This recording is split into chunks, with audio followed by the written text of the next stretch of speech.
So it was wild. It was wild. It wasn't too wild, His wildness was kind of kept in secret, just as Basquiat's like intentionality and discipline was kind of like a close kept secret. Like, oh well, it's just like he's a street artist and it's just like a genius. Nah, man, this nigga is not a street person. This nigga is a qualified artist who just loves to dress like he's homeless. I mean, so part of that is real.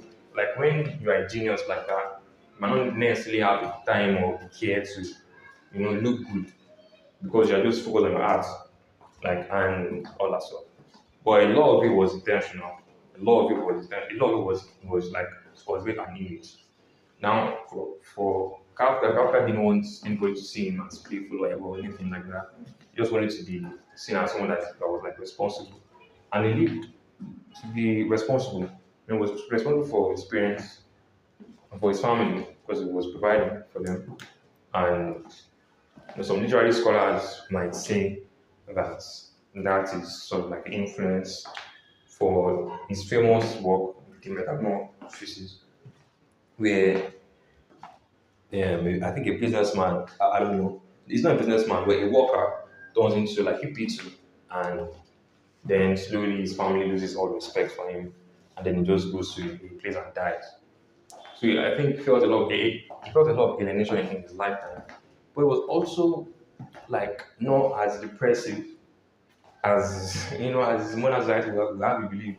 People will have you believe that Kafka was very depressed, very sad.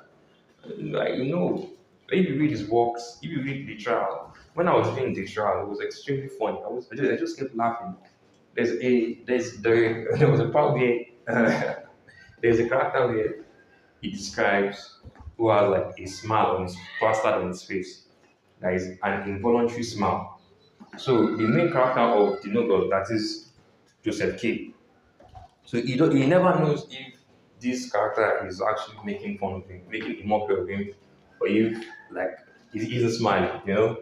And this can be an interest. You can interpret this in an interesting way because it kind of relates to social anxiety, which I'm certain Kafka had.